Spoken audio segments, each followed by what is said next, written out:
Organizations are required to embark on the journey of POPI compliance. This comes with a host of different struggles. So, what are the solutions? This is Stuff Employers Should Know.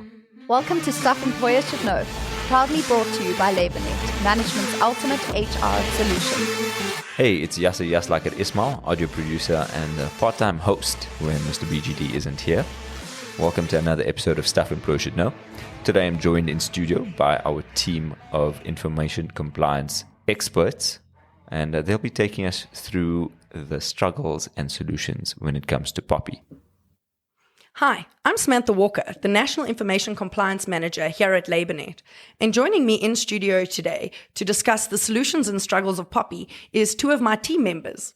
Hi, my name's Yumnah Dowlath and I'm an Information Compliance Team Leader at LabourNet. Hi everybody, my name's James Bradnick and I'm also an Information Compliance Team Lead here at LabourNet. Thank you so much for joining us today, guys. I'm actually quite excited for this topic. It's more of a practical side than what we've previously discussed in our podcasts here at Stuff Employers Should Know. And it's really, now that POPI has been around for over a year, they're ready to enforce, fines can happen at any time. We're really seeing different problems coming out from our clients. James, from your perspective, what is something that your clients are really struggling with on their POPI compliance journey at the moment? I think, being South African and the way we are, we're very set in our ways. It's very, very difficult to adopt a new way and a new form of operations within a business, specifically a small business, when everyone's very down to the T on how they want to do things. So that's something that comes up quite a bit is, like how big of a change in the organization are we going to have to make here in order to make our compliance a thing within the company? And I think the most important thing to remember with this is what a policy is there for. A policy is there just to enforce something. You have something as a business owner to enforce within a company. Majority of our policies that we implement are in fact standard practice. Majority of our clients are doing what our policies are asking them to do already. It's just not in writing. So by adjusting a few little ways and a few procedures on how just very small things are dealt with in a business, we all of a sudden we have policies to enforce, and we're following a good cycle with our POPI compliance and how we're processing data and personal information. I completely agree. And I think you've touched on the aspect that really most of clients that I've been working with as well is concerned about.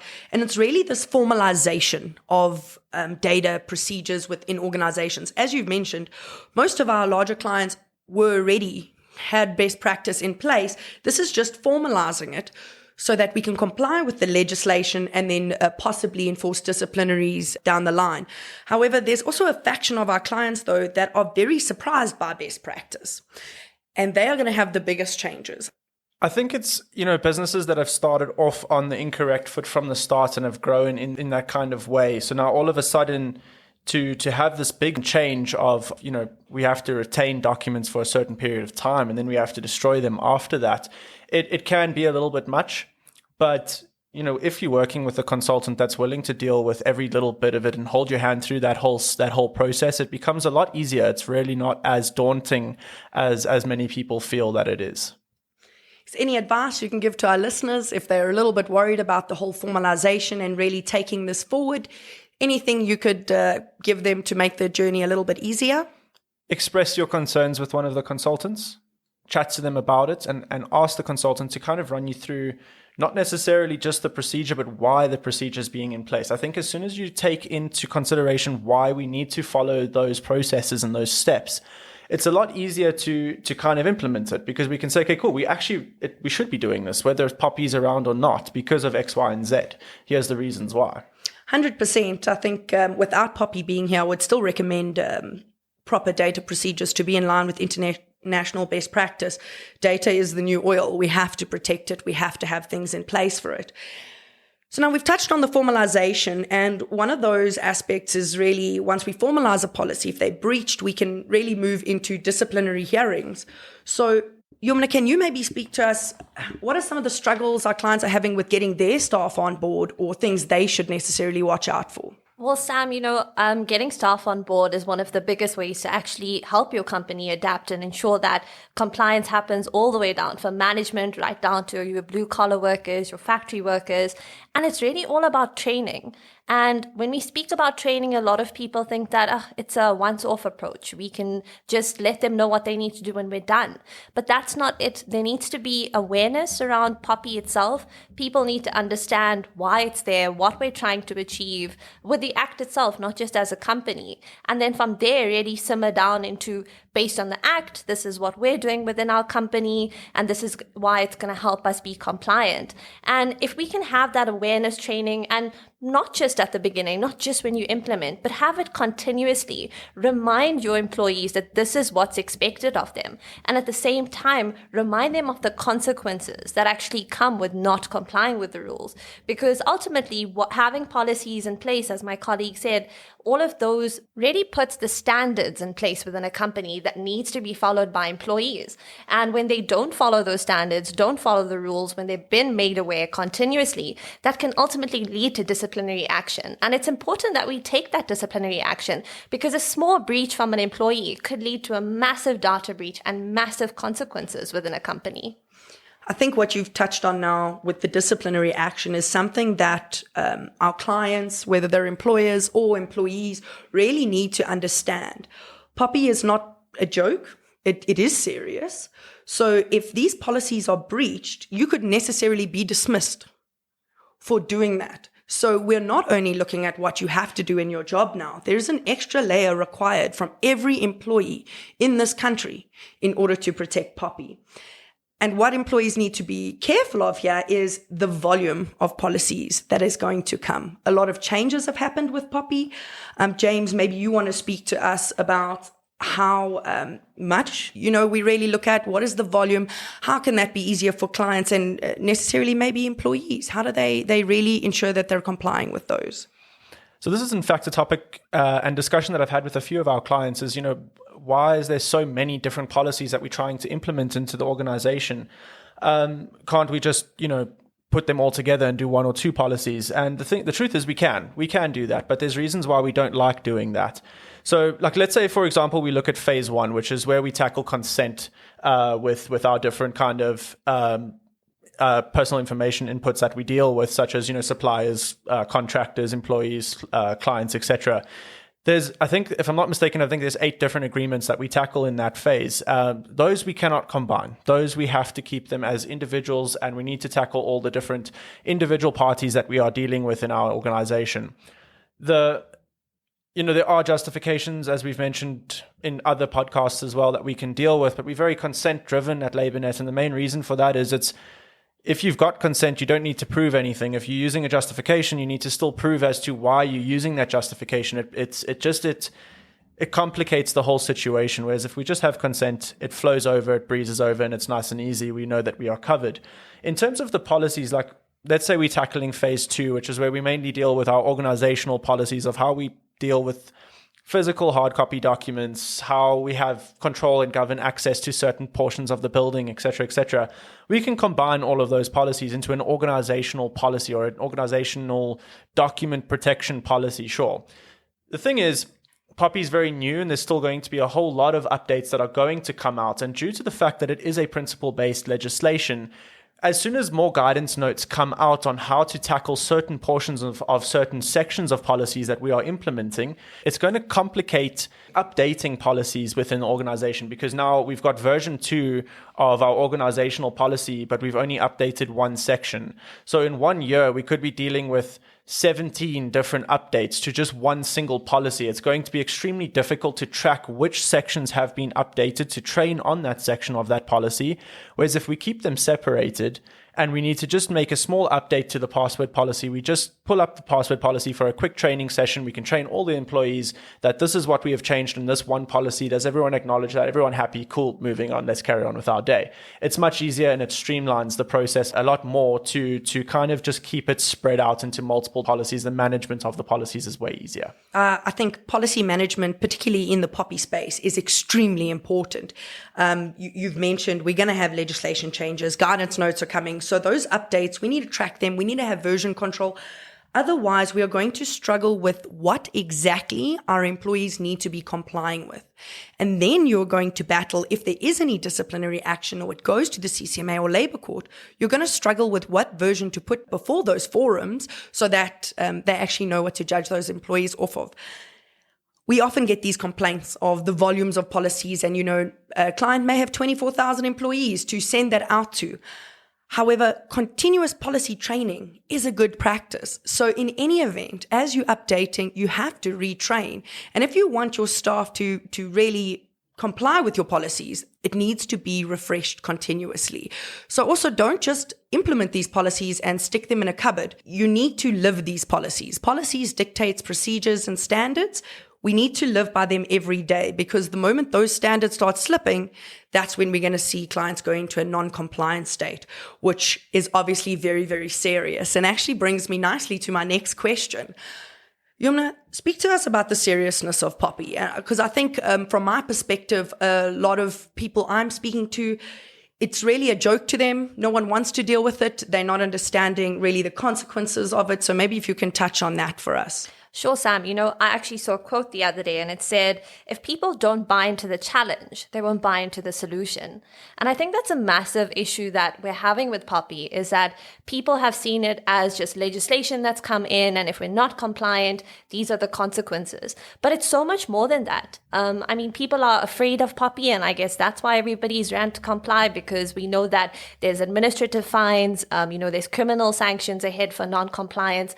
But it is so much more than that. And yes, there are policies that we need to put into place, but there is a seriousness aspect that just comes with POPI itself coming into place. It's because we've seen these changes happening around us. There's continuously massive technological advancements. People are finding new ways to scam people or to hack people. So when we talk about putting these policies in place, and it's something I think a lot of people don't consider, our policies are not just there to protect personal information. Yes, it's what we do in terms of POPI compliance, but it protects so much more. It's when you're a car company and your blueprints are kept in an office somewhere. How do you know who has access to it? Do you even know who has access to it? So people don't realize we're not just trying to focus on, let's just get compliance so we don't get it a fine. It's not about that. It's also to stop the business from suffering massive consequences. For example, if all of your data gets encrypted, what are you going to do? Your day-to-day management of your business goes to the ground. What do? You can't access your files. You can't access your employee records. And that's going to put a full stop on business. And what happens there? Profits get lost. Eventually, when you have to report that data breach, it's reputational damage. So people think that this is just a compliance thing, and if we don't comply, we're going to be in trouble. But it really is so much more, and so much more serious than that. I think something that we need to start understanding is data protection is not this foreign concept. It is part of your good governance of your company. Without good data protection, you're going to go nowhere, because you're going to continuously be subjected to fines or reputational damage or anything like that. So it's extremely important to get it right for the sustainability of your business as well. I think currently my LinkedIn title is Data Protection and Information Compliance is not just a phase, it's the future of your business. And that's particularly important, specifically in this new age where we're operating almost completely online. We're an online team ourselves. We don't even need to be in the office with each other, and we are fully working and fully functional. And that could potentially expose us to even more dangers, such as hacking. You mentioned an example where your data could be encrypted. And in fact, I got a phone call yesterday from someone asking me if I know anyone who can try and encrypt their data because they suffered a hack. It was encrypted, and they were demanding Bitcoin. This client then went and got quotes to unencrypt that data, and the cheapest quote is R1 million. The company only turns 300,000 Rand a year. So immediately we can see this massive issue. So we then obviously clearly need to focus on this IT aspect, specifically in this new day and age. James, do you want to maybe take us through why IT is so important in terms of POPI? I love the fact that you asked me this. It's something that I'm very passionate about, and I feel that it is the future and where we're going forward with POPI and with data protection in general. If you're a business owner currently, and you look at all of your data that you are currently holding for your business, I can guarantee you it's either on a server, a cloud, or a hard drive or on your computer. It is a digital copy of that information. Very, very few people are still working with hard copy documents and filing invoices. We might still do that, but we will still most definitely take a copy of it and save it somewhere on some form of drive because it's much easier. You can fly out to England with your phone and still access any of that information very, very quickly and easily. So that is where we are definitely going, and it's definitely at LabourNet where we are focused with the product on protecting the most.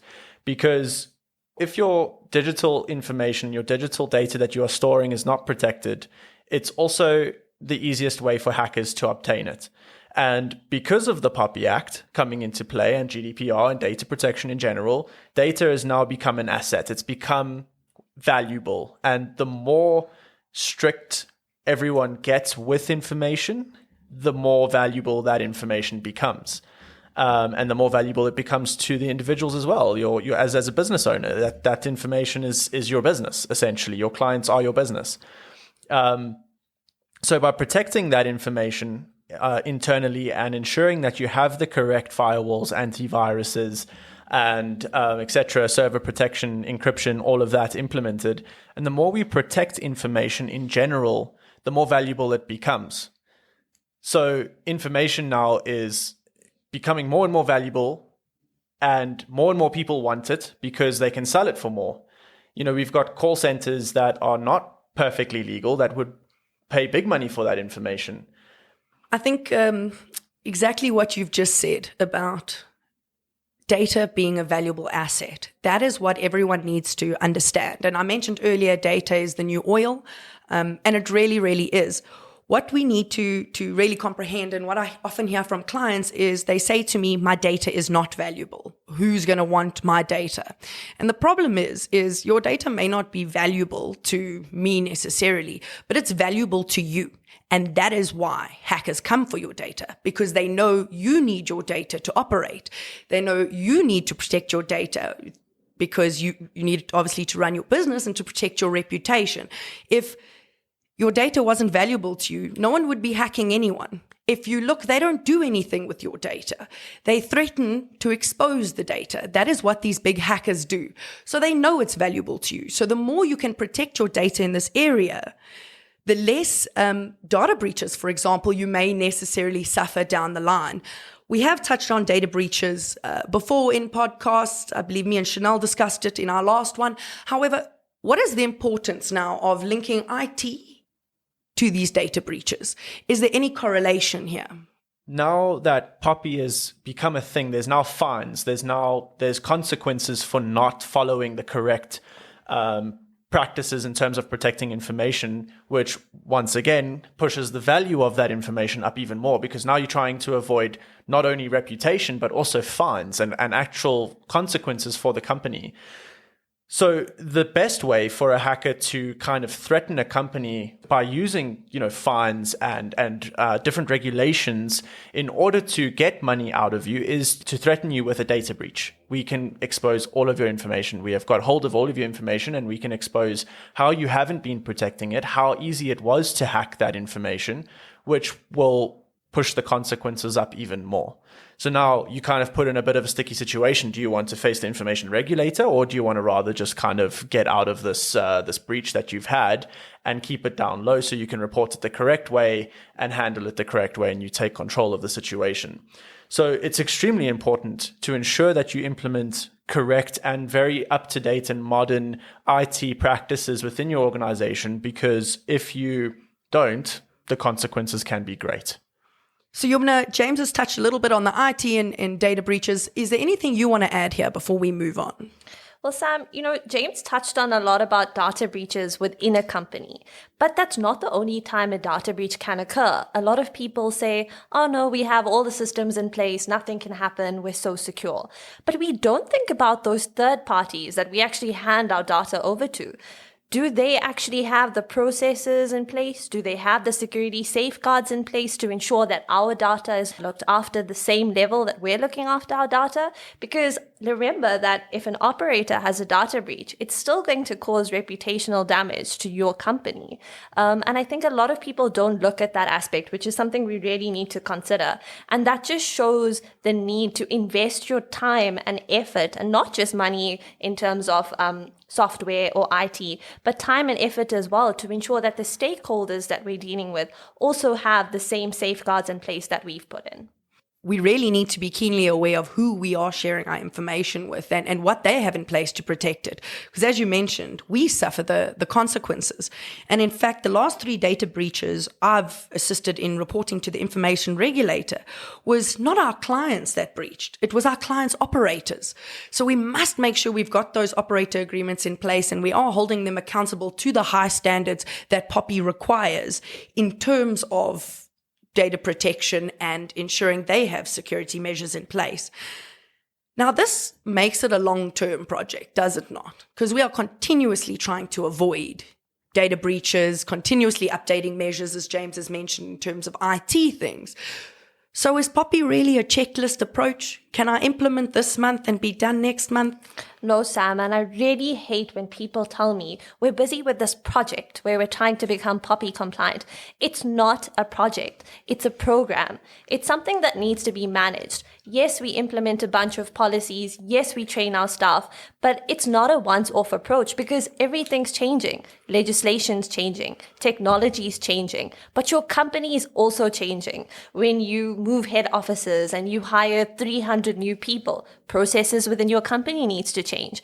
And that's why we need to have effective data management and not just implementation right at the beginning, once off, we're done. We really, really, really need to change that approach. And that just shows the need for businesses to invest in data privacy. It is going to cost you money to have a consultant assist you when you have an issue, but investing in a good data privacy program does save you a significant amount at the end when you have to go to a law firm and say, we've suffered a massive data breach. What do we do? Rather have someone there along the way, holding your hand, taking you through every step, ensuring that everything is done to the best possible way it can, and address issues as they happen in real time so that we're not sitting at the end panicking when something does occur. I couldn't agree more. I think POPI from here on out is only going to get stricter. POPI is here to stay. It's not going anywhere. And we really need to start focusing on our data protection programs that we have. I think when we see the court cases and more guidance notes come out, we're going to see some vague sections that, you know, weren't too spelled out for us really be defined in detail. And that's when we're going to have to, again, probably change our standards, which will probably be set higher by our courts. So we must just keep in mind that from here, it potentially could only get more difficult as we go on. So it's much easier to start now and maintain going forward. Thank you so much for joining us. I think if we can just do a nice wrap up for the day, don't resist the new way of data protection. Get on board now. As Yumnah mentioned, it's going to save you money down the line instead of breaches and fines. Get your staff on board. They are probably your biggest weakness in your entity at all times because they're the ones working with the personal information day to day. Ensure they're trained on how to handle personal information. Make sure they go through policy training and sign-offs so that we can hold them accountable, which is one of our requirements in terms of POPI. Put a good policy management system in place so you can track versions, keep employees up to date, and really continue with that policy training. POPI is serious and should be treated as such. So invest in good IT systems. Let's limit the number of data breaches or try eliminate them completely so that we do not have to be reporting it to the information regulator where you could suffer a fine or potentially reputational damage because we have to let the data subjects know that these breaches have occurred. And I think the biggest message that we can take from today, as you mentioned, Yumnah, is don't be in a rush. This is a journey. You're going to be on this POPI journey forever. It's not going anywhere. So as I keep saying, we're going to have to just reach the new POPI normal. So it's better to get on board. It's going to make your life much easier down the line. It's always an absolute pleasure having our information compliance team here in studio. Thanks for tuning into another episode of Stuff Employers Should Know.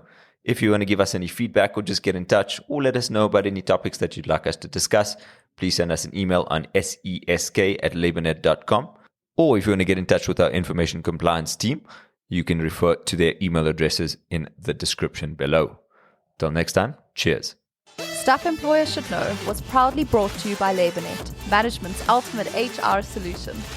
For more episodes from Stuff Employers Should Know, go to Apple Podcasts, Google Podcasts, or wherever you play your favorite shows. Case law or statutes referenced in the podcast are current at the time of recording.